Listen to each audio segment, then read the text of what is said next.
Biz Ibn Qoyyim rahimahullohning Dard va davo degan kitoblarini gunohni zararlari degan bir bo'limi bor.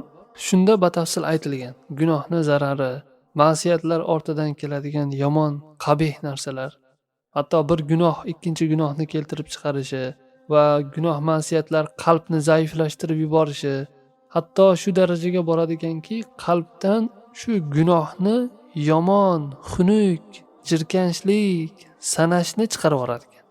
Normal bo'lib ketadi ekan. Oddiy narsa, nima bo'pti? Nimasi yomon edi-ku ba'zilar.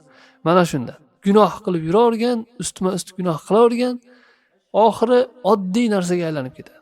Mana masalan, ko'cha-ko'ylarda gunohlarni qilib yurganlar, fisq va fasod, harom ishlarni bemalol ochiqchasiga qilib yurganlar bilingki qay darajaga borib qolganligi. Gunohlar oddiy sanalib ketgan. Eng yomoni hatto yaxshi sanalib ketgan. Nimasi yomon? Yaxshi narsa-ku deydi. Qilmayotganlarni bu yoqda ayblaydi kerak bo'lsa. Va pokiza yurganlarni ayblaydi. Bular pok bo'lib ketyapti, bular toza bo'lib ketyapti deydi. Lut alayhisalomning qavmi mana chiqarib yubordi qishloqdan.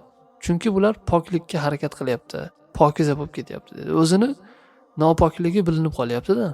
Va ma'siyatlar insonni xor bo'lishiga olib kelishi, beobro' bo'lishiga olib kelishi, aqlini hatto zaiflashtirib yuboradi ekan gunohlar. Insonni kallasi ishlamay boradi gunoh qilavergan sari. Va qalbga muhr bosib qo'yiladi, haqni ko'ra olmay qoladi va la'natga olib boradi. Allohning la'nati bo'ladi gunoh qilib yurarsa odam. Yer yuzida buzg'unchilik paydo bo'ladi. Uning ortidan balo musibatlar keladi.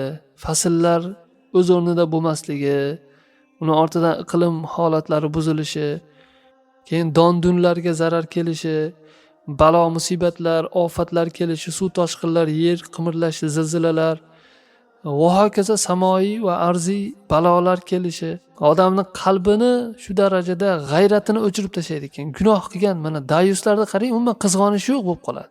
Bu faqat ahli ayoli haqida aytilyapti. Umumiy ma'noda olsak, umuman dinni muqaddasotlariga ham g'ayrat kelmay qo'yadi. Dinimizni kofirlar mana masara qilishi, oyoq osti qilinishi, muqaddasotlarimiz, bu narsalarga g'ayrat o'chib qoladi ekan odamda. Mana bu gunoh ma'siyatlarni kasofati. Hayoni ketkizadi, behayo, betamiz bo'lib ketadi odam. Alloh taoloning ulug'ligi insonning qalbidan zaiflashadi, ba'zan chiqib ketib qoladi. Allohni ulug'lash, qadrlash degan narsa yo'qolib qoladi. Alloh taoloni unutadi odam, Alloh ham bandani unutib yuboradi. Qisqasi, gunoh ma'siyatlar shunaqa bir yomon narsa ekanki, ko'p yaxshiliklar insonning qo'lidan ketadi ekan. Ko'p yaxshiliklar. Umri bir tiyinlik bekor o'tib ketadi ekan.